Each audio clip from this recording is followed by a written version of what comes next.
My name is Lisa Peterson, and what I'm about to tell you happened to me back in 1979, when I was just 12 years old. Some nights, when the wind howls outside my window and the temperature drops below freezing, I still wake up in cold sweats, thinking about those 7 days in the Boundary Waters. I had a twin brother, Tommy. We were the kind of twins who could finish each other's sentences and always knew what the other was thinking. Mom used to joke that we shared one brain between us. Dad was trying his best to make things right with us that year. He'd been sober for 6 months, and this camping trip was supposed to be his way of showing us he could be the father we needed. Mom was different from the other moms in our neighborhood. She had this beautiful dark hair and high cheekbones from her Native American grandmother. She used to tell us stories about her people, but back then, I never paid much attention. I wish I had. Maybe if I'd listened more carefully, I would have seen the signs earlier. That October, Dad surprised us with a shiny new Winnebago. It was huge and white, like a whale on wheels. Tommy and I were so excited we couldn't sleep for days before the trip. We packed our favorite games, books, and enough snacks to feed an army. Mom seemed worried about going camping so late in the season, but Dad was determined to prove himself. "It'll be an adventure," he kept saying, smiling that hopeful smile of his. Just the four of us, under the stars, making new memories. New memories. Yeah, we made those all right, but not the kind any of us wanted. I've never told this story in full before. Most people wouldn't believe me anyway. But everything I'm about to tell you is true. Every single terrible detail. Sometimes I wish I could convince myself it was just a nightmare, but the scars, both physical and mental, remind me otherwise. What happened in those woods changed me forever. And maybe, just maybe, by telling this story, I can finally start to heal. We arrived at Boundary Waters just as the sun was starting to set. The trees were all orange and red, and dead leaves covered the ground like a crunchy carpet. Dad found us a spot far from the other campers. "For privacy," he said. I remember thinking how quiet it was. You could hear every little twig snap under our feet. Tommy and I helped Dad park the Winnebago while Mom made hot chocolate inside. Everything felt perfect at first. The air was cold but not freezing, and the sky was so clear you could see every star coming out. "Look at that beauty," Dad said, pointing at the lake nearby. The water was so still, it looked like glass. We set up our little camping chairs and had dinner outside. Mom's famous meatloaf sandwiches and potato salad. Tommy and I were playing our usual game of trying to spot animals in the woods with our flashlights.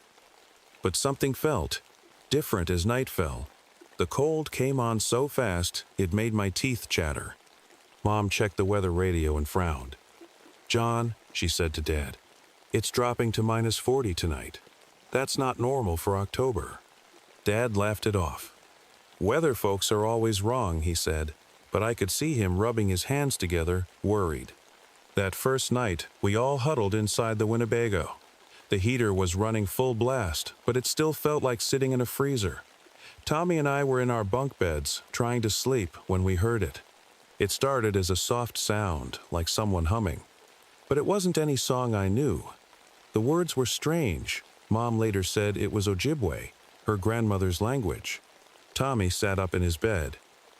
"Lisa," he whispered, "do you hear that?" "Yeah," I said, my heart beating faster. Should we wake Mom and Dad? The singing got louder, and it wasn't beautiful. It made my skin crawl. It sounded like someone in pain, like they were crying and singing at the same time. We could hear it circling our RV, getting closer, then farther away, then closer again. I grabbed Tommy's hand across the gap between our bunks. His palm was sweaty, and he was shaking. "I'm scared," he said. That scared me more than anything. Tommy never admitted to being afraid. The singing stopped as suddenly as it had started. Then came the scratching sounds on the RV's sides, like someone dragging their nails across metal. Dad woke up and grabbed his flashlight, but when he looked outside, there was nothing there. Just our breath making fog on the windows and the dark woods all around us. None of us slept much that night. When morning came, Dad found those symbols carved into the RV's sides, weird marks that looked like claw marks, but too perfect to be random. Mom took one look at them and turned white as a sheet. That was just the beginning. If only we'd known what was coming next. The next morning, everything changed. I noticed it first at breakfast. Tommy, who usually ate like a normal kid, was stuffing himself with everything he could find. He ate 6 eggs, all our bacon, and was still looking for more food. "Tommy, slow down," Mom said, worried. "You'll make yourself sick." But Tommy just looked at her with strange, hungry eyes. "I can't help it, Mom. I'm so hungry, it hurts." His hands were shaking as he reached for more bread. Dad tried to start the Winnebago so we could drive to the nearest store for more food, but the engine was completely frozen. It made this awful grinding noise and wouldn't turn over. "That's impossible," Dad kept saying. "I just had it checked last week." While Dad was working on the RV, a park ranger stopped by. He was an old man with a weathered face, and he didn't smile when he talked to us. He looked at the symbols on our RV and then at Tommy, who was still eating, now just dry cereal straight from the box. "You folks need to leave," he said quietly to Mom. "There's a hunger in these woods that never ends, once it starts." He stopped talking when he saw Tommy watching him. I followed Mom when she went to get something from the RV's storage compartment. She was looking for tools to help Dad with the engine, but instead, she found an old newspaper box. Inside were yellowed clippings about other families who had gone missing in these woods, all in October, all over the years. "Mom?" I said, seeing how scared she looked. "What's wrong?" "Nothing, honey," she said, quickly hiding the papers. But I saw one headline: "Family of 4 vanishes in Boundary Waters. Only half-eaten remains found." That afternoon, I saw something that still gives me nightmares. I was looking for Tommy and found him behind the RV. He was crouched over something, and when he turned around, his face was covered in blood. At his feet was a dead squirrel, torn apart. When he saw me, he wiped his mouth and whispered, "I'm still so hungry, Lisa, so hungry." I ran back to the RV, but I couldn't tell Mom and Dad. How could I tell them their son was eating raw animals? But that night, it got worse. Tommy started talking in his sleep, but it wasn't English or any language I'd ever heard. His voice was deep and rough, like it wasn't him anymore. The strange tracks appeared that evening. They looked like elk prints, but were huge, and walked like a person would.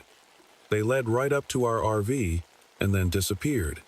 Dad tried to call for help on our emergency radio, but all we got was static and this weird sound, like someone breathing very heavily into the microphone. I caught Mom crying in the bathroom, holding her grandmother's old necklace. "The Wendigo," she whispered when she saw me. "It's happening again." I wanted to ask what she meant, but just then, we heard Tommy screaming from the bedroom. We all ran to Tommy's bunk. What I saw still haunts me today. My twin brother, who used to look just like me, was changing. His skin was stretched tight over his bones, and he'd grown taller. So tall his feet were hanging off the end of the bed. His eyes. They weren't Tommy's eyes anymore. They were cloudy white, like milk. "It hurts!" Tommy screamed, his voice mixing between his normal one and something deeper, scarier. "Make it stop! I'm so hungry!" Mom grabbed her grandmother's necklace and started speaking in Ojibwe. She later told me she was trying to protect us. Dad tried to hold Tommy down as he thrashed around, but Tommy was stronger now, way stronger than a 12-year-old should be. "Lisa," Tommy called out to me in a moment of clarity, "I can feel it in my head. It's trying to take over." He reached for my hand, and I felt it, this horrible, empty hunger that wasn't human. Through our twin connection, I could feel everything he was feeling. Dad made a hard decision that night. He used the chains from the RV's snow tires to secure Tommy in the bathroom. "It's for his own safety," Dad kept saying, but I could see he was crying. None of us had slept for days now. Mom finally told us about the Wendigo, a spirit her grandmother had warned her about. "It's a hunger that turns people into monsters," she explained. "It comes in the coldest months when food is scarce. once it chooses someone.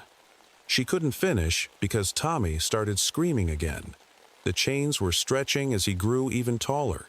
His skin was turning gray, and his teeth, they were getting longer and sharper. "We need to do something," I yelled. "He's still in there. I can feel him." But before anyone could move, Tommy broke free. The bathroom door flew off its hinges. What came out? It wasn't my brother anymore. It was tall and thin, with long arms and those terrible white eyes. But worse than how it looked was the hunger I could feel radiating from it. Mom pushed me behind her and started reciting something in Ojibwe, a prayer or a spell, I'm not sure. But Tommy, no, the thing that was Tommy, moved so fast. In one moment, he had Mom in his grasp. Dad rushed at him with a flashlight, trying to save her, but I can't describe what happened next in detail. I just remember the screams, the blood, and Dad yelling at me to run and hide. But I couldn't move. Through our twin connection, I could still feel a tiny part of Tommy in there, screaming to get out. I remember Dad's last words to me, "Lisa, run. But remember, he's still your brother somewhere inside." I ran to the back of the RV, my heart pounding so hard I thought it would burst. The thing that used to be Tommy had taken Mom, and Dad was trying to fight it off with anything he could grab. I could hear the horrible sounds of their struggle. But Dad was right. I could still feel Tommy through our twin connection. Behind all that hunger and horror, my brother was trapped inside, screaming for help. That's when I remembered what Mom had been trying to do with her grandmother's necklace. The necklace was still there, covered in. I picked it up with shaking hands. Through my tears, I could see the strange symbols on it matched the ones that had been carved into our RV. Mom had been trying to tell us something.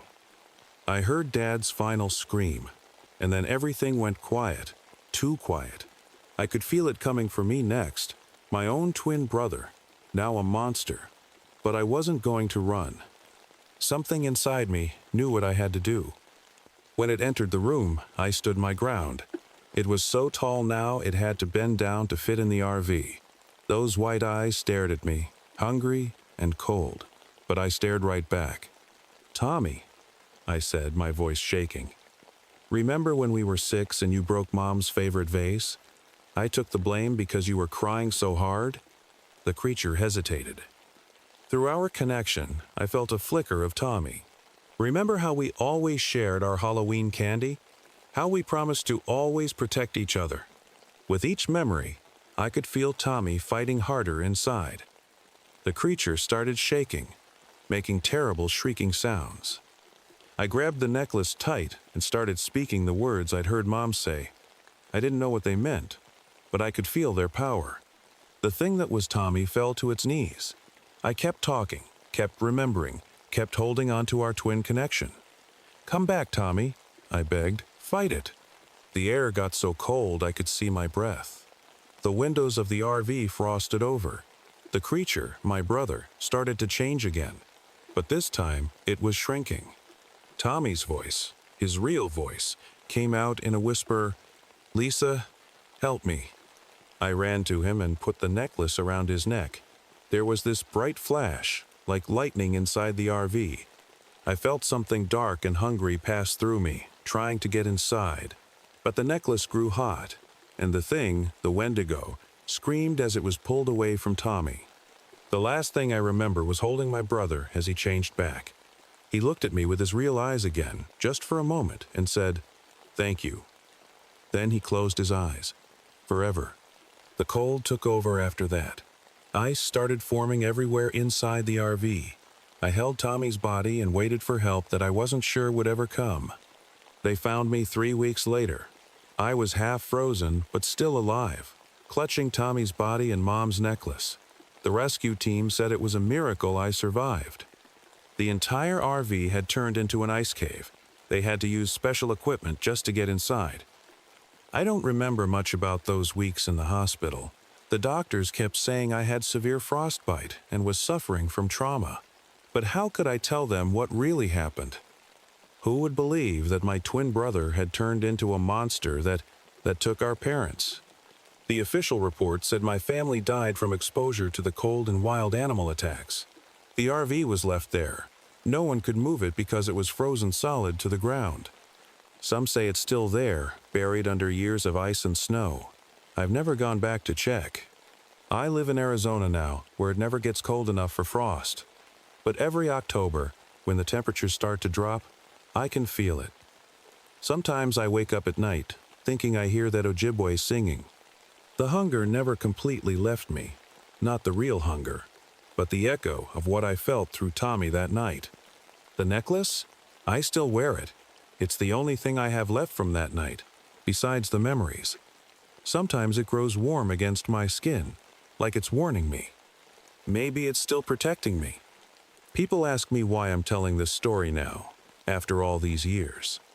The truth is, last week I got a letter from the Boundary Waters Park Service. They're planning to clear out some of the old abandoned vehicles in the park, including a certain frozen Winnebago. I also heard that 3 families have gone missing in those woods this year, all in October, all leaving behind strange symbols carved into trees. So I'm telling this story as a warning. If you ever go camping in the Boundary Waters, and the cold comes too quickly, and you hear singing in a language you don't understand, don't ignore it like we did. Leave. Leave immediately. Because the Wendigo is still out there, waiting, and it's always hungry.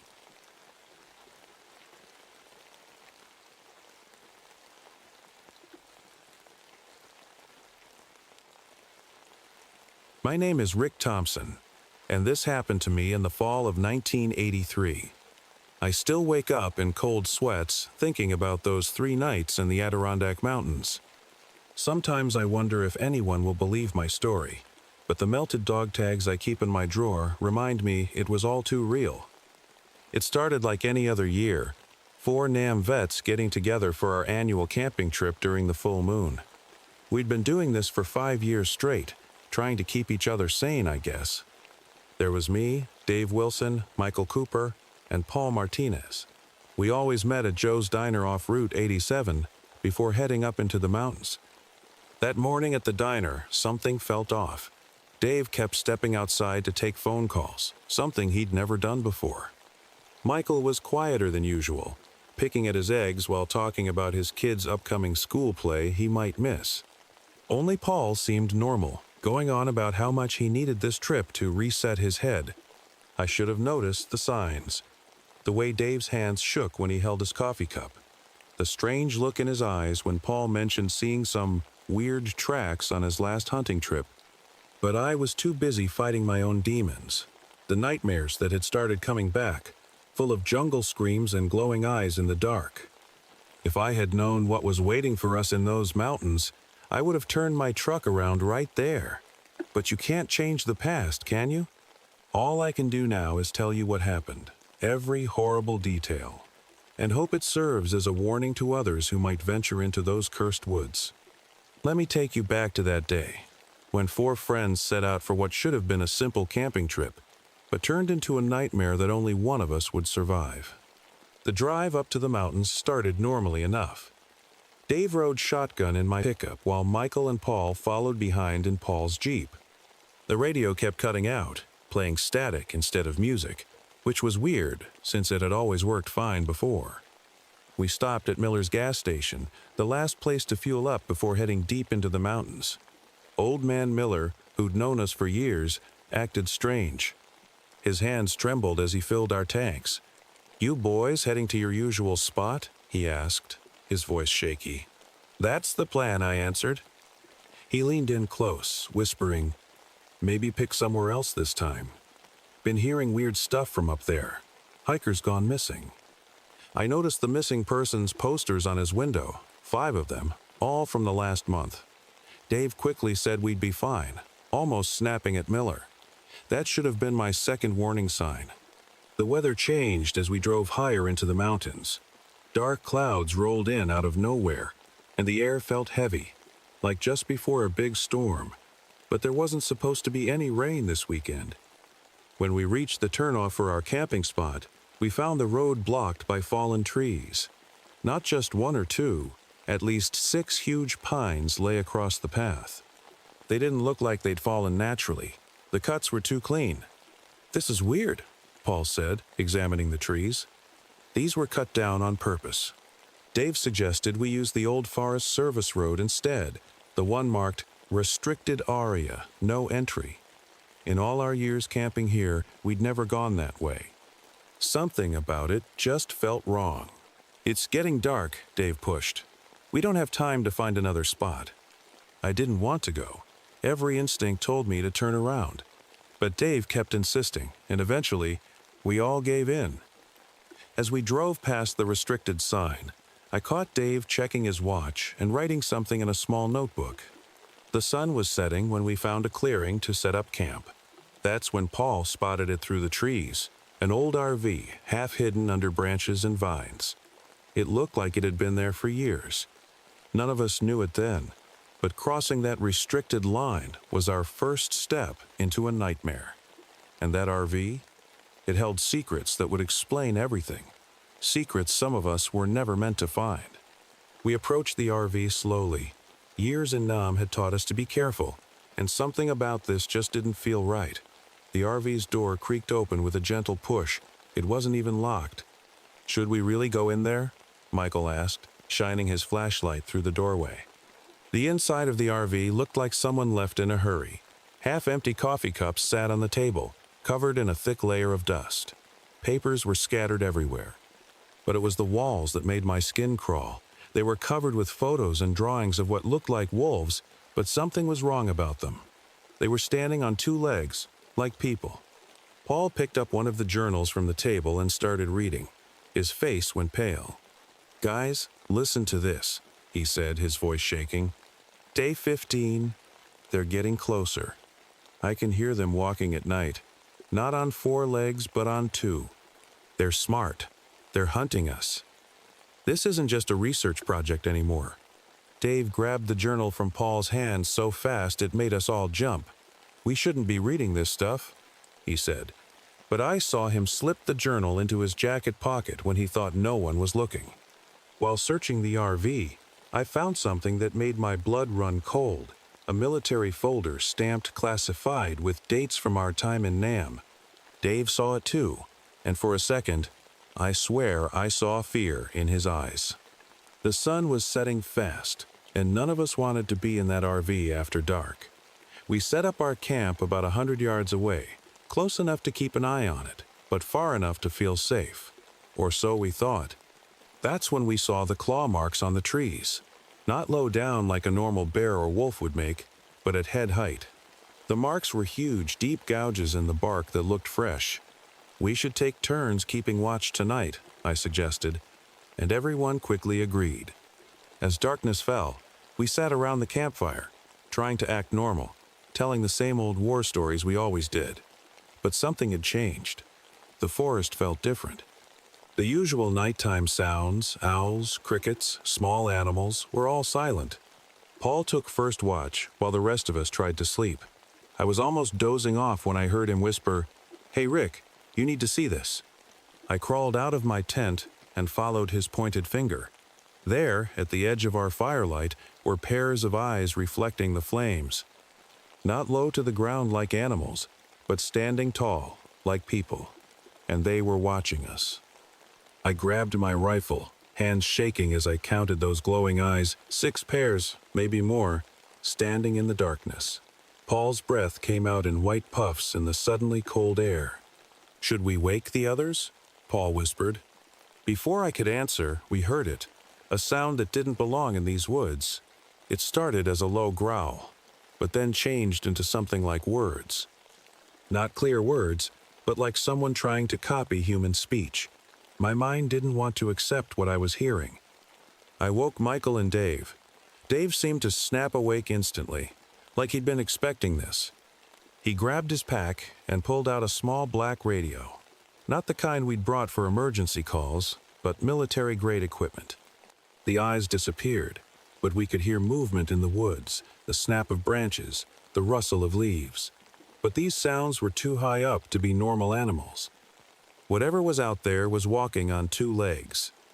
Then our own radio, the regular one we'd brought, crackled to life. Through the static, we heard screams mixed with howls. Not animal howls, these were different, almost human but wrong, in a way that made my skin crawl. "I need to use the bathroom," Paul announced suddenly. We all stared at him like he was crazy. "Don't go alone," I said. "Michael, go with." "I'm not a kid," Paul snapped. "It's just behind those trees. I can see the camp from there." That was the last time we saw Paul alive.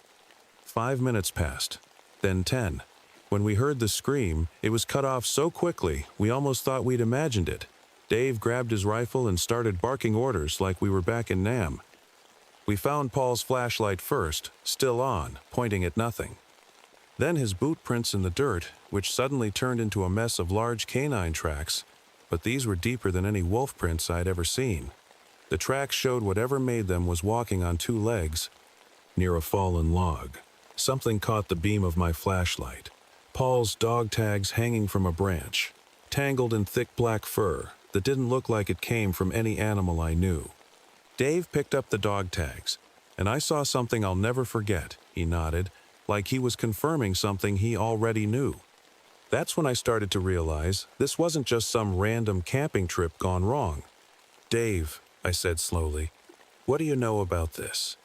His face changed in the flashlight beam, and for a moment, he looked like a different person entirely. But before he could answer, we heard that sound again, that terrible attempt at human speech. Closer now. And this time, I could make out the words, "Welcome home, soldiers." We ran back to camp, our hearts pounding. Michael was crying, something I'd never seen him do, not even in Nam. Dave was different, though. He seemed almost calm, like he was following a plan. "Those tracks," I said, trying to catch my breath. "I've seen them before, haven't I, Dave?" Dave sat down by the fire, his face half in shadow. "Remember that classified mission in 71? The one we were never supposed to talk about?" Michael's head snapped up. "The village near the Chinese border? Where all those soldiers went missing?" "It wasn't the Viet Cong that took those men," Dave said quietly. "It was something else. Something the government was trying to create. Super soldiers who could see in the dark, track like wolves, survive in any conditions." A howl cut through the night, closer than before. But this one was different. It had a purpose, like a signal. "They were men once," Dave continued, his voice getting strange. "Volunteers. The experiment worked too well. They became something else, something that couldn't be controlled." "And you brought us here?" Michael's voice cracked. "You knew about this?" Before Dave could answer, our fire went out. Just like that, like something had sucked away all the oxygen. In the sudden darkness, we heard movement all around us. Fast, coordinated, like a military squad surrounding their target. "The RV," I whispered. "We need to get to the RV." We ran. I could hear them behind us, moving through the trees. Michael was in front, almost at the RV door, when one of them dropped from above. In the beam of my flashlight, I saw it clearly for the first time. Tall as a man but covered in black fur, with a wolf's head that looked wrong, too intelligent. Michael screamed. I raised my rifle, but they were too fast. They moved like soldiers, working as a team. One grabbed Michael while 2 others blocked our way to help him. The last thing I heard was Michael yelling, "Dave, you promised. You promised they wouldn't." Then silence. Dave stood there, not moving, not helping. And that's when I finally understood he wasn't just part of this. He was leading them here, leading us here. "Why?" I asked. My rifle now pointed at Dave. He smiled, but it wasn't Dave's smile anymore. His eyes had changed, reflecting the light like those things in the woods. "Because," he said, his voice starting to growl, "the pack needs new blood. And who better than the men I served with?" I backed away from Dave, keeping my rifle aimed at his chest. My hands were shaking, but I'd come prepared. Ever since Nam, I'd kept a secret silver bullets. People called me paranoid, but something about that mission in 71 had always haunted me. "You were our friend, Dave," I said, watching him change before my eyes. His face was stretching, teeth growing longer. We trusted you."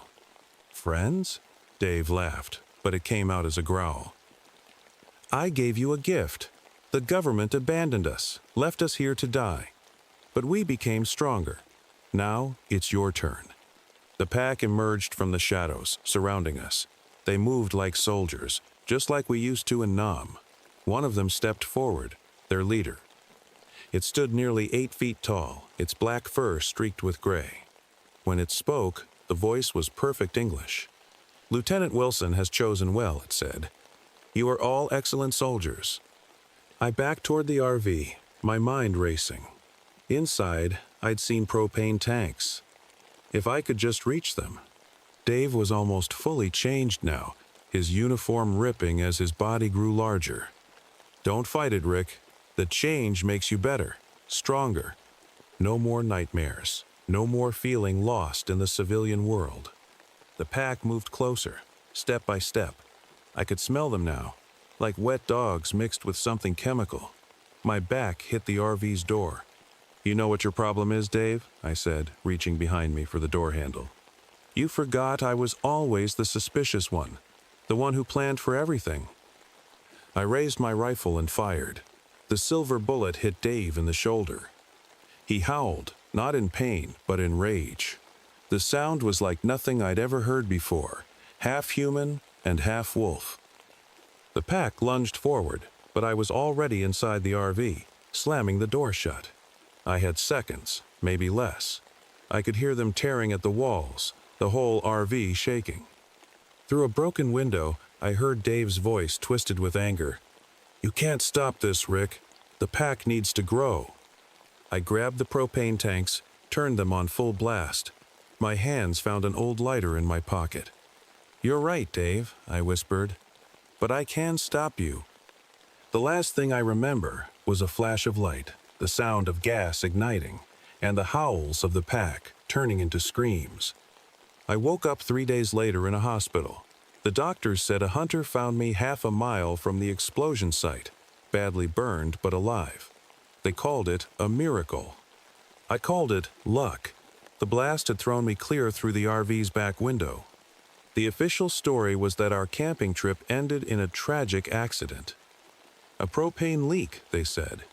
3 veterans died in the explosion: Dave Wilson, Michael Cooper, and Paul Martinez. Their bodies were too badly burned to be identified properly. But I know what really happened. When the police let me collect my things, I found something in my jacket pocket, Dave's dog tags, partly melted from the explosion. Entangled in the chain were strands of thick black fur that no lab could identify. Sometimes at night, when the moon is full, I hear howls in the distance. They sound different now, almost sad. And I wonder, did I really get them all? Are there more of them out there, hiding in other forests, waiting for new recruits? I still go camping. People think I'm crazy after what happened, but I have my reasons. Every year, during the full moon, I visit different forests. I look for signs. Claw marks too high on trees, military equipment left behind, missing person posters in nearby towns. And I carry my rifle, loaded with silver bullets. Just in case. Because the worst part isn't the memories of that night. It's knowing that somewhere, in some secret government file, there might be more experiments like Project Lunar Warrior. More soldiers turned into monsters. More packs waiting to grow. So I'm telling this story now as a warning. If you're ever camping, and you find an area that's restricted for no clear reason, turn back. If you see claw marks at eye level on trees, run. And if you hear what sounds like wolves trying to speak like humans, pray they haven't already surrounded you.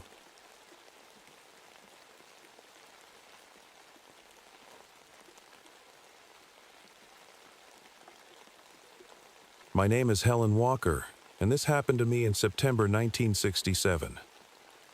I never thought I'd tell this story to anyone, but some things need to be shared, even if they sound impossible to believe. It started with a letter about my father-in-law's death. Robert's dad, my husband's father, had left us his old RV. At first, we thought it was just another piece of junk he'd collected over the years. That man was always buying weird stuff at yard sales. but we had no idea this RV would change our lives forever. I remember that morning clearly. I was making breakfast for Emily, our 9-year-old daughter, when Robert came in with the mail. His face was pale, like he'd seen a ghost. "Dad's gone," he said, holding up the letter, "and he left us something." We weren't close to Robert's father. He lived alone in his house near the Monongahela National Forest in West Virginia, and we only saw him during Christmas. He was a quiet man who spent most of his time writing in his journals and taking pictures in the woods. Emily had only met him 3 times, but she always said he told the best stories about the forest. The RV was parked behind his house, covered in old leaves and dirt. It wasn't anything special, just a big boxy thing from the 1950s, painted dark green with a white stripe down the side. But Emily fell in love with it right away. She ran inside and claimed the little back bedroom as her own, saying it felt warm and friendly. That should have been our first warning sign, because in this story, nothing warm and friendly lasted very long, and what started as a simple inheritance turned into 5 days that I still have nightmares about. I wish I could go back and burn that letter. I wish I had listened to that knot in my stomach when we first saw the RV, but I can't change the past. I can only tell you what happened, and hope that maybe, just maybe, it might save someone else from what we went through in Blackwood Hollow. We decided to take the RV for a short trip, just 5 days in September. Emily was so excited she packed her bags a week early. Robert thought it would be a nice way to remember his dad, and I just wanted my family to have some fun together. Looking back, I should have paid more attention to the little things that felt wrong. The first weird thing happened when we were cleaning the RV. Emily found an old shoebox full of black and white photos under the bed. They were pictures of the forest, taken in the 1940s. Robert's dad had written dates on the back of each one. As we looked through them, Emily pointed at something strange in one photo. "Look, Mommy, there's my tall friend." I squinted at the picture. At first, I thought it was just a tall, skinny tree in the background. But then I noticed something odd. It seemed to be standing between the trees, not growing from the ground. I quickly put the photos away, telling myself it was just a blur or a scratch on the old picture. That night, Emily started drawing pictures. She usually drew happy things like flowers and butterflies, but these were different. Page after page of what she called the stick man, a really tall, thin figure with long arms and legs. When I asked her about it, she just smiled and said, "He lives in the trees, Mommy." Grandpa knew him too. We packed up and headed to Monongahela National Forest the next day. The drive was beautiful, with tall trees everywhere, and sunshine coming through the leaves. But when we stopped at the small town near Blackwood Hollow to buy supplies, things got strange again. The store owner, an old man with white hair, kept staring at Emily. When I put our items on the counter, food, matches, and some flashlights, he pushed them back. "You folks heading to Blackwood Hollow?" he asked, his voice shaking a little. When Robert said yes, the old man shook his head. We're all out of supplies today. Try the next town over." His store was clearly full of everything we needed, but he wouldn't sell us anything. As we left, I heard him whisper something that made my skin crawl. Poor child. That first night in the woods, none of us could sleep well. The forest made weird noises, not like normal forest sounds. It was like something big was walking around, making the trees crack and bend. Emily sat up in her bed, looking out the window and waving at something I couldn't see. "Who are you waving to, sweetie?" I asked, trying to keep my voice steady. "My tall friend," she said. "He's happy we're here. He's been waiting for us." I pulled the curtain shut and held Emily until she fell asleep. But I couldn't shake the feeling that something out there in the dark was watching us, waiting for something. And this was just the beginning of our nightmare in Blackwood Hollow. The next morning, something was different about the forest. I know this sounds crazy, but the trees weren't in the same places as the night before. Robert noticed it too. The path we'd used to park the RV was gone, blocked by trees that couldn't possibly have grown overnight. Our dog Max, usually a happy and playful German shepherd, started acting strange. He wouldn't leave the RV, not even for his morning walk, He just sat in the corner, whining and staring out the windows. When Emily tried to take him out, he tucked his tail between his legs and hid under the table. That's when we found Robert's father's journal. It was hidden inside a small compartment behind the driver's seat. The pages were filled with messy handwriting and strange drawings. Robert started reading it while I made breakfast. "Helen," he called out, his voice shaking, "listen to this. It's watching again, always watching. It wants what was promised. I can't let it take another one." Before we could talk more about it, Emily started sleepwalking. In broad daylight. She just got up from the breakfast table and walked straight toward the forest. Her eyes were open, but she wasn't really seeing anything. I ran after her and grabbed her just before she reached the trees. "The tall man needs me," she said in her sleep. "Grandpa said it's my turn." When she woke up, she didn't remember anything, but she started talking in a way that made my blood run cold. She knew things about Robert's father that we'd never told her. She described his old house exactly, even though she'd only been there as a baby. And sometimes, when she spoke, her voice sounded just like his. That afternoon, we found a circle of dead birds around the RV. They were laid out perfectly, like someone or something had placed them there on purpose. Max wouldn't stop barking at the trees, but when we looked, there was nothing there, just shadows moving in ways that shadows shouldn't move. Robert wanted to leave right away, but when he tried to start the RV, nothing happened. We were stuck there, in the middle of Blackwood Hollow, with something watching us from the trees. As the sun started to set, Emily sat by the window, drawing more pictures of her tall friend. But these drawings were different. In these, the stick figure was closer to our RV, and in each new picture, it got closer and closer. "He's coming to play," Emily said, not looking up from her drawing. Grandpa tried to stop him, but now it's too late. The worst part wasn't the strange things happening around us. It was the feeling that we were being pulled into something that had started long before we got there. Something that had been waiting for us, or more specifically, waiting for Emily. That night, as darkness fell, we heard it. The sound of wood cracking and bending, like giant footsteps coming closer to our RV. And this time, it wasn't just a sound in the distance. It was right outside our door. That night changed everything. We huddled together in the RV's small living room, listening to those horrible footsteps getting closer. Max was shaking so bad, I thought he might have a heart attack. Then, Emily said something that made us all freeze. "He's here to collect," she said. But it wasn't her voice anymore. It was Robert's father's voice coming from our little girl's mouth. "I made a deal with him 30 years ago, a child for a child." Suddenly, a shadow fell across our window. It was so tall it blocked out all the moonlight. I'll never forget what I saw when I looked up. A figure that must have been 15 feet tall, with arms and legs like twisted tree branches. It moved in a way that wasn't natural, like it could bend and stretch however it wanted. Max started howling, then just stopped.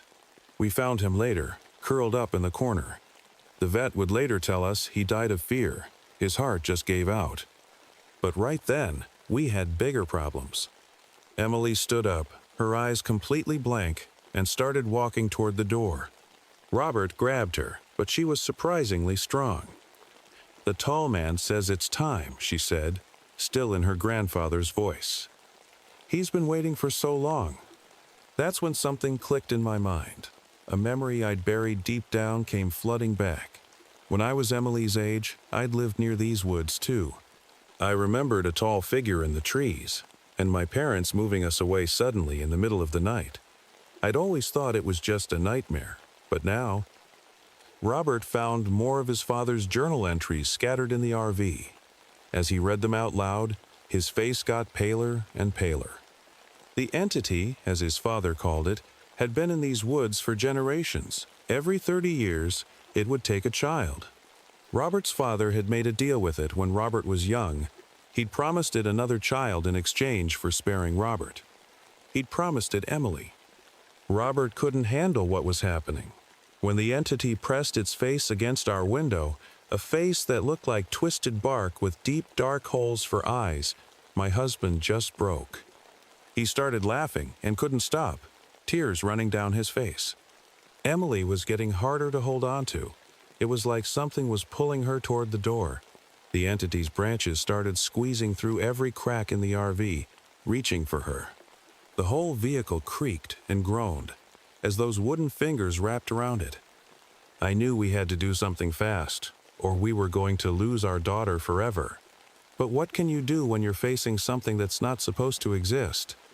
Something that's been haunting these woods for longer than anyone can remember? I made a decision then, one that would either save us or doom us all. I stood up and faced the window, looking straight into those dark, hollow eyes. "Take me instead," I shouted. "I'm the one who got away 30 years ago. I'm the one you really want." The entity stopped moving. Its branch-like fingers froze halfway through the RV's windows. Emily suddenly dropped to the floor like a puppet with cut strings, and Robert managed to pull her away. Then the entity spoke, not with a voice, but with a sound like wind rushing through dead leaves. It told us the truth about Robert's father. He hadn't just made one deal. He'd been making deals for years, leading other families to these woods, helping the entity collect children. That's why he took all those photos. That's why he lived alone in these woods. He'd been its helper, its watchman. But Emily did something none of us expected. As the entity reached for me, she grabbed her drawings, all those pictures she'd made of the stickman. She held them up like a mirror toward the window, and something incredible happened. The entity screamed. It was like all the trees in the forest were being torn apart at once. Emily's drawings began to glow, and the entity started shrinking away from them like it was being pulled into the papers. "You can't take any more children," Emily said in her own voice, strong and clear. "The pictures show what you really are. You're not scary, you're just lonely and mean." Robert finally snapped out of his shock and jumped into the driver's seat. The RV roared to life. It had never really been broken, just held still by the entity's power. As we crashed through the trees trying to escape, we could hear the entity thrashing and screaming behind us. We didn't stop driving until we were far away from Blackwood Hollow. The sun was coming up when we finally pulled over at a gas station. We were safe, but changed forever. Emily hasn't spoken a word since that night. The doctors say there's nothing physically wrong with her, she just chooses not to speak. Sometimes I catch her looking at the trees behind our new house, but she doesn't draw anymore. She gave all her pictures to me, and I locked them away in a safe. Robert's father's RV? We left it at a junkyard 2 states away. But before we did, we found one last photo hidden in the walls. It showed Robert's father as a young man, standing in front of those same woods.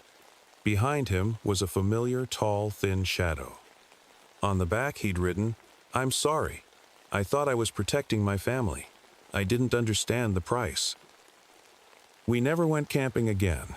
We moved to the city where the buildings are tall enough to block out the trees. But sometimes, on windy nights, when the branches scrape against our windows, I catch myself looking for that tall, thin shape in the shadows. And I wonder if somewhere in those woods, it's still waiting, still watching, still making deals with desperate people who don't understand what they're really promising. Because the scariest part? The entity is still out there, and every 30 years it needs to collect. Last night, I saw something that made me write this story down for the first time. Emily, now grown up with her own daughter, was looking through old boxes in our attic. Her little girl, Sarah, found one of the old photos that had fallen behind a trunk, one we must have missed from the RV. As soon as Sarah touched it, Emily spoke for the first time in decades. Just 2 words: burn it. We did, right there in our backyard fire pit. As the photo curled up in the flames, I swear I heard that familiar sound of creaking wood in the distance. Emily hugged Sarah tight and whispered something in her ear. Later, she told me what she'd said. "The cycle isn't over, Mom. It's looking for a new keeper." This morning, we got a letter. The town of Blackwood Hollow is having a reunion for all families who used to live there. The date they picked? Exactly 30 years since our night in those woods. Emily threw the letter in the fire without opening it. But Sarah, my granddaughter, asked about the woods. She said she's been having dreams about a tall friend who lives in the trees. That's why I'm telling this story now. Because some things don't stay buried. Some deals don't end with one generation. And somewhere in those dark woods, something is still waiting, still watching, still counting the years. If you ever find yourself driving near the Monongahela National Forest and you see a sign for Blackwood Hollow, keep driving. Don't stop. Don't look back. And whatever you do, don't make deals with anything that lives in those trees. Because now you know what I know. Some inheritances come with a price that never stops being paid. And somewhere out there, in the darkness between the trees, something tall and thin is still collecting what it's owed.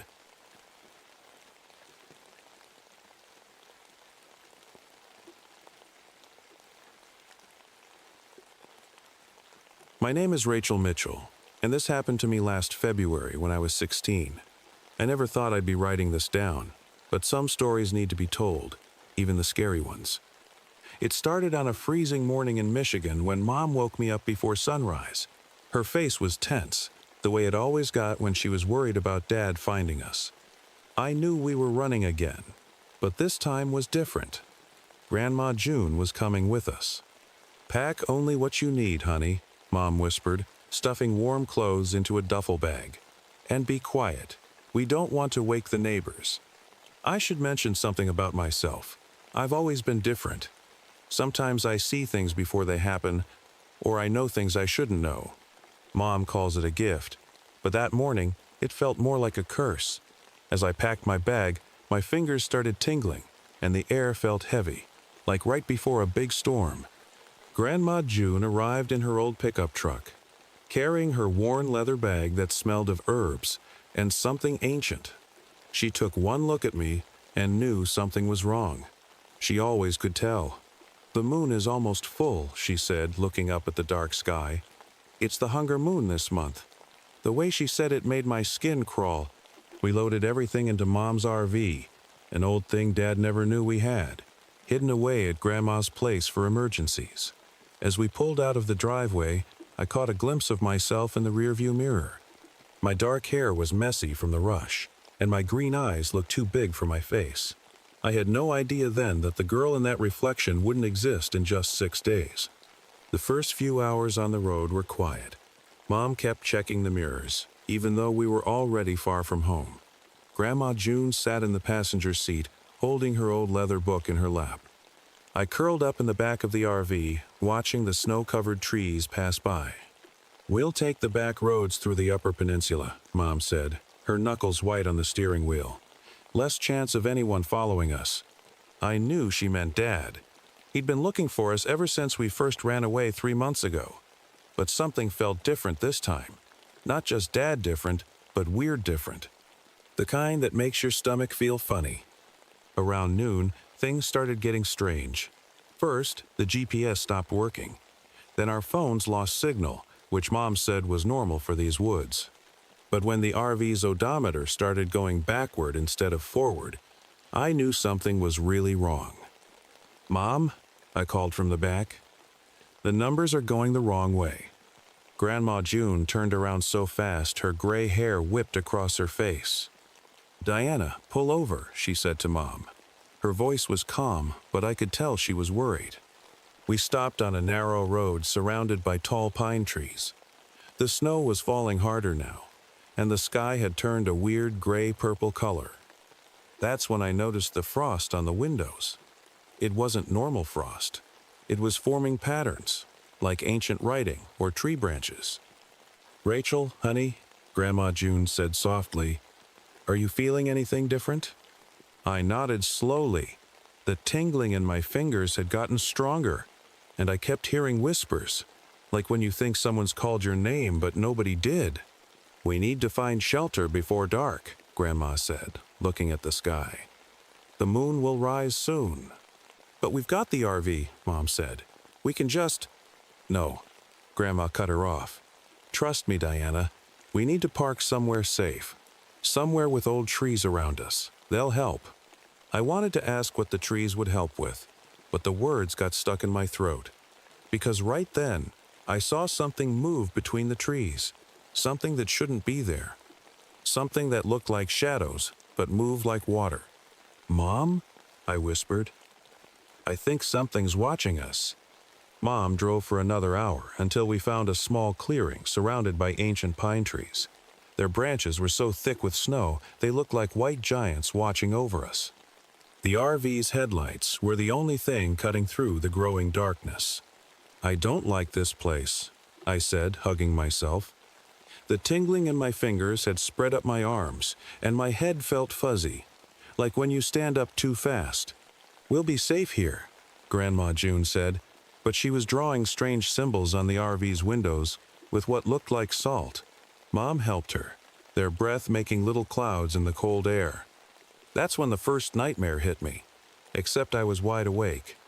The RV's walls seemed to fade away, and I saw a woman running through these same woods, but it looked like a long time ago. She was screaming something I couldn't understand. The moon above her was huge, way too close to the earth, and it had a strange, hungry look, like it was watching her. "Rachel? Rachel!" Mom was shaking me gently. I blinked, and the vision disappeared. "You went all pale, honey. What did you see?" Before I could answer, a loud thump came from the RV's roof. Then another, and another. "It's just snow falling from the trees," Mom said, but her voice shook. Grandma June opened her leather book. "No," she whispered, "it's starting sooner than I thought." She looked at me with sad eyes. "Rachel, your gift. It's waking something up. Something old. Something that's been waiting for our family for a very long time." "What do you mean, Mom?" My mother's voice was sharp with fear. "What aren't you telling us?" That's when we heard it.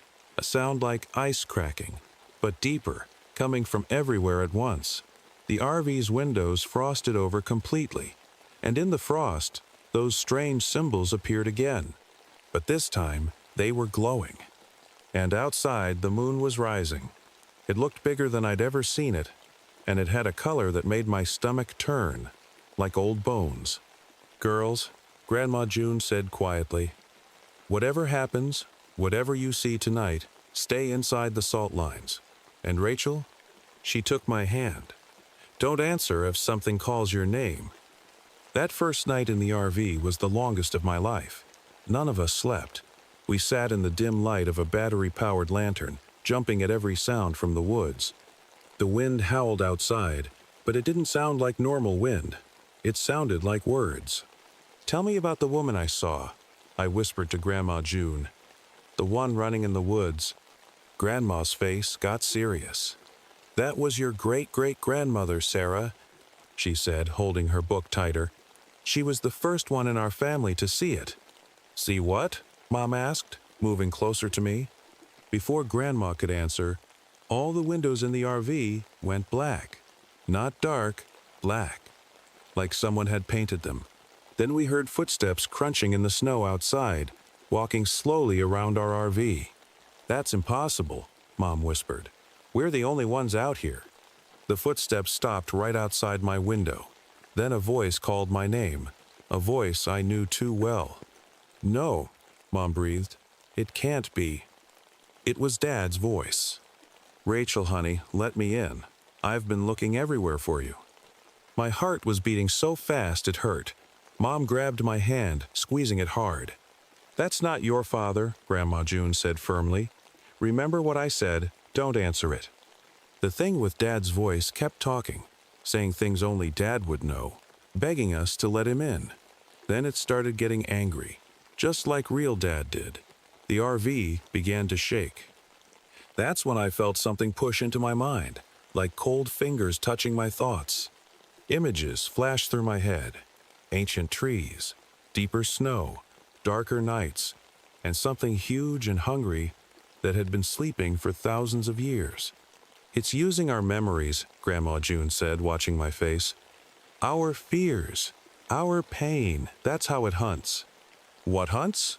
I asked, even though I was scared to know the answer. Something that was here before people, she said. Something that wakes up every few generations when the hunger moon comes. And it's been waiting for someone like you, Rachel. Someone who can see things. Someone who can open doors in their mind. The RV shook harder, and Dad's voice turned into something else. Something that didn't sound human anymore. The night seemed to last forever. By morning we were exhausted, but at least the voice and the shaking had stopped. The windows weren't black anymore, but the frost patterns were still there, glowing faintly. "We need to talk," Grandma June said, making us hot chocolate from our supplies. Her hands were shaking a little. "There's a reason I came with you this time, Diana. I knew this was going to happen." Mom looked angry. "You knew something was after us, and you didn't tell me?" "Not after you," Grandma said softly. "After Rachel. Just like it was after me when I was young, and after Sarah before that. Every third generation in our family, it comes." I wrapped my hands around my hot mug, trying to get warm. "But what is it, Grandma? What does it want?" "It feeds on special people like you, Rachel. People who can see things others can't. And it's strongest during the hunger moon, 6 days in February when the moon grows huge. That's when I noticed something scary. The RV's clock was stuck at midnight, but the sun was clearly up outside. And when Mom tried to start the RV, nothing happened. We were trapped. "Look," I said, pointing out the window. The snow was melting in a perfect circle around our RV, even though it was freezing cold. And in the trees, I saw shadows moving again, but this time they had eyes. "It's getting stronger," Grandma June said. "Each night will be worse than the last. It will try to trick us, wear us down, make us leave the RV. But we have to stay inside the salt lines." "How do you know all this?" Mom asked. Grandma opened her leather book. Inside were drawings of the same symbols we saw in the frost, and pictures of something so scary I had to look away. "Because I fought it before," she said. "When I was Rachel's age, I survived, but—" She rolled up her sleeve, showing us a scar that looked like a frozen handprint. "It marked me. And now it's back for Rachel, because she's stronger than I ever was." The shadows with eyes moved closer to the RV, and I felt that cold touch in my mind again. But this time, I also felt something else. Like the thing out there was excited, happy. Like it had been waiting a very long time for me. That second day felt wrong. The sun moved too fast across the sky, like someone was fast-forwarding time. Mom tried the radio, her phone, anything to call for help, but nothing worked. It was like we were in our own little bubble, cut off from the real world. I started getting more visions. They hit me like waves, making me dizzy. I saw other people who had been here before, all of them running, all of them scared. And each time, that huge moon watched them, getting closer and closer. "It's getting into my head," I told Grandma June, pressing my hands against my temples. "I can feel it, searching for something." "Your power," she said, holding my hands. "It wants what makes you special, what lets you see things." Around sunset, things got worse. The temperature inside the RV dropped so low we could see our breath. Mom wrapped me in blankets, but I couldn't stop shivering. Not from the cold, from what I was feeling coming closer. Then we heard crying outside, a little girl's voice. Mom went stiff. "That sounds like Rachel when she was little." "Don't listen," Grandma warned. "It's using our memories against us again." But the crying got louder, more desperate. I could feel Mom struggling not to run outside and help what sounded like her little girl in trouble. Her hands were clenched so tight her knuckles were white. That's when the walls of the RV started to ripple, like they were made of water. Through them I could see glimpses of other times, other places. I saw Dad hitting Mom in our old kitchen. I saw Grandma June as a teenager, running through these same woods.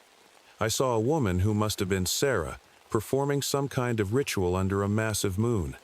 "The barriers are getting thin," Grandma June said, her voice shaking. "It's trying to break through." Suddenly, all the metal in the RV started humming, like it was responding to something outside. The sound got higher and higher, until we had to cover our ears. Then everything went quiet. Too quiet. "Look," I whispered, pointing at the ceiling. Words were appearing in the frost, writing themselves while we watched. They spelled out one simple message that made my heart stop. "Come out and play, Rachel." The third night was the worst. The moon looked so big it filled up the whole window, glowing with that sickly color. I couldn't stop shaking, and my head felt like it was splitting open from all the visions. "Something's different," I gasped, grabbing Mom's arm. "It's closer."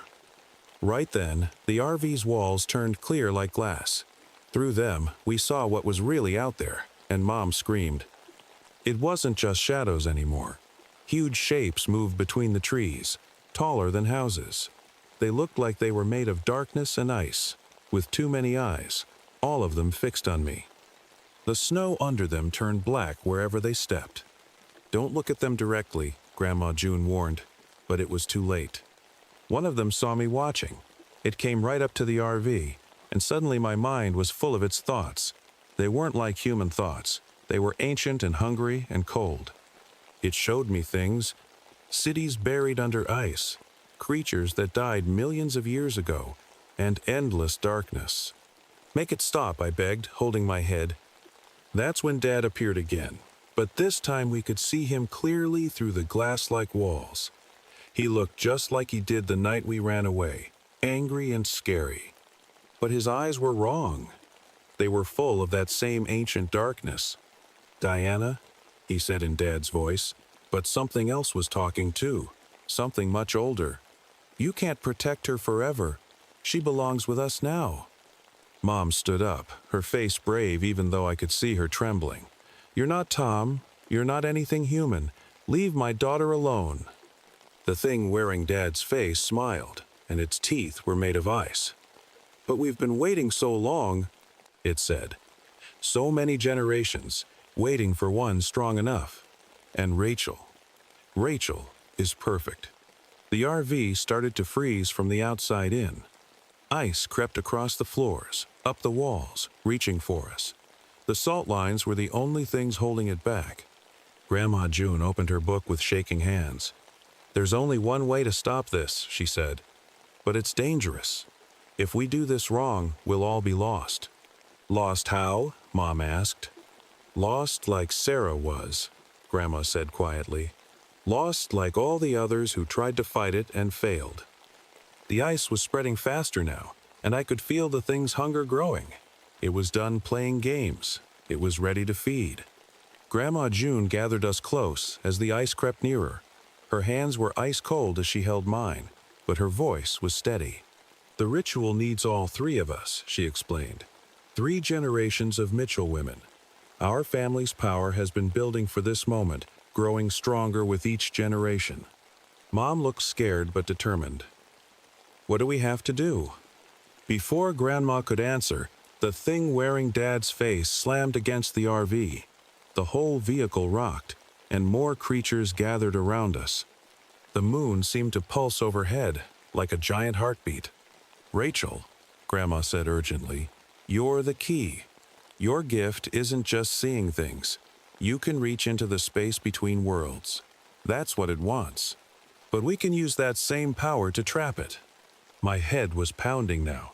The creatures outside were pushing harder against my mind, showing me more visions, deep caves of ice, endless winter, and a hunger that never stopped.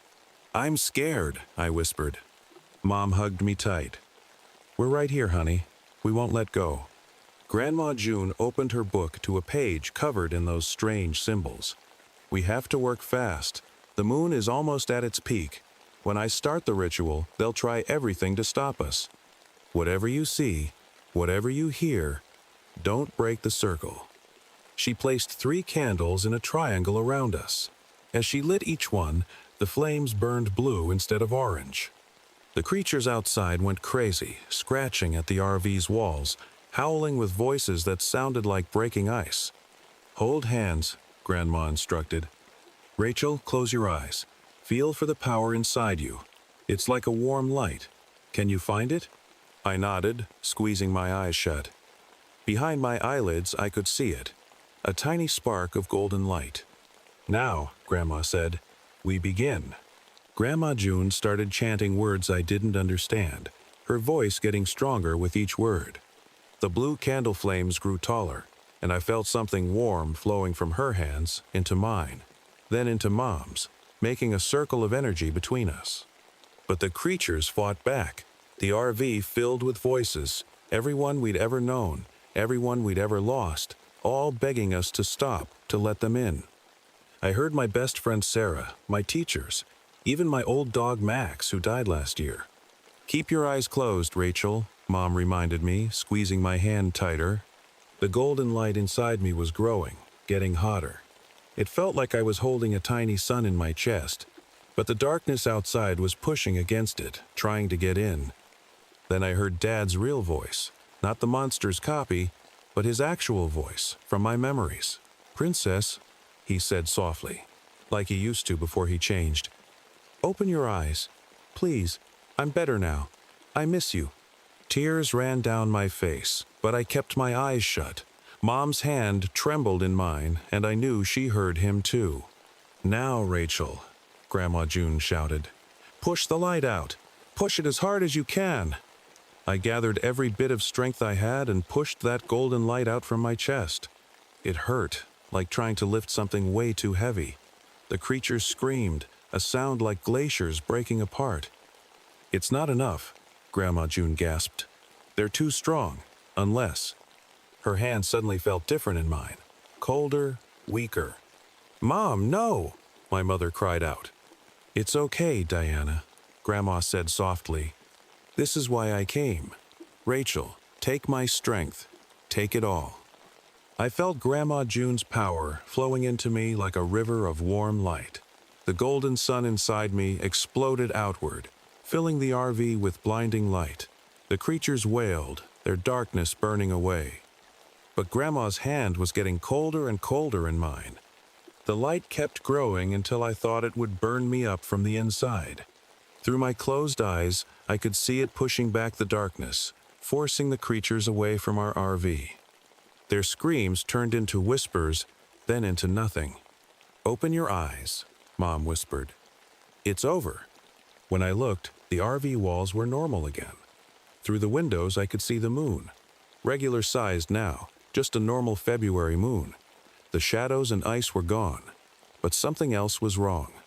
Grandma June was so pale, slumped against Mom's shoulder. Her eyes were open but tired, like she'd given away too much of herself. "Grandma?" My voice shook. "Are you okay?" She smiled weakly. "I did what I had to do, sweetheart. The power. It needed a trade, a life force for a binding." "No, no, no," Mom was crying, holding Grandma June. "Mom, please, there has to be another way." "Diana," Grandma touched Mom's face. "You're both safe now. It can never come back. The binding is permanent." I could feel her slipping away, like water running through our fingers. She wasn't in pain. She just looked peaceful, tired. "Rachel," she turned to me, her voice barely a whisper. "Your gift is yours now. No darkness can take it. Use it wisely." Then Grandma June closed her eyes and took one last soft breath. The RV was quiet except for Mom's crying. Outside, the sun was rising, turning the snow pink and orange. Everything looked clean and new, like after a storm. But we weren't the same. I could still feel the power Grandma June had given me, settled deep inside like a warm ember. And I knew that somewhere, in the spaces between worlds, those ancient creatures were locked away forever, bound by a grandmother's love and sacrifice. Mom and I held each other as the morning light filled the RV. We were safe. We were free, from Dad, from the creatures, from all of it. But the price had been so high. That morning, something strange happened to the RV. As the sun rose higher, the walls started to shimmer like they were made of starlight. Mom and I watched, still holding Grandma June's body, as the whole vehicle began to change. "Look," Mom whispered, pointing at Grandma's old leather book. It was glowing with the same light that Grandma had pushed into me. When I picked it up, new words were writing themselves on the pages. They told us what to do next in Grandma's handwriting, She had planned this all along. We drove to a special place deep in the woods, following the book's directions. The RV seemed to know the way, moving by itself through paths that hadn't been there before. When we stopped, we were in a clearing surrounded by the oldest trees I'd ever seen. "This is where Sarah did her ritual," I said, somehow knowing it was true. Where it all started. We laid Grandma June to rest there, under the ancient trees. As we did, the RV changed completely. Its metal walls turned into something that looked like frozen starlight. The windows became mirrors that showed other places, other times. "It's a gateway now," I explained to Mom, the knowledge flowing through me like I'd always known it. "Grandma turned it into a guard post. As long as it's here, those things can never break through again." Mom took my hand. "Will you have to guard it?" I shook my head. Number Grandma's sacrifice sealed it forever, but I touched the RV's shimmering wall. I can use it to help people, to see things that need to be seen, to protect others like us. That's when we both felt it. A warm breeze in the winter air, carrying the faint scent of Grandma's herb tea. Her last gift to us, a way to use my power for good. We stayed until sunset, watching the RV settle into its new form, becoming part of the forest itself. Before we left, I wrote our story in Grandma's book, so others would know what happened during those 6 days under the hunger moon. Mom and I walked out of those woods different people. We were stronger, closer, and free from our fears. But sometimes, on winter nights when the moon is full, I visit the RV in its clearing. It stands there, shining softly, keeping its eternal watch over the barrier between worlds. And sometimes, just sometimes, I swear I can hear Grandma June humming her favorite song as she keeps watch with it.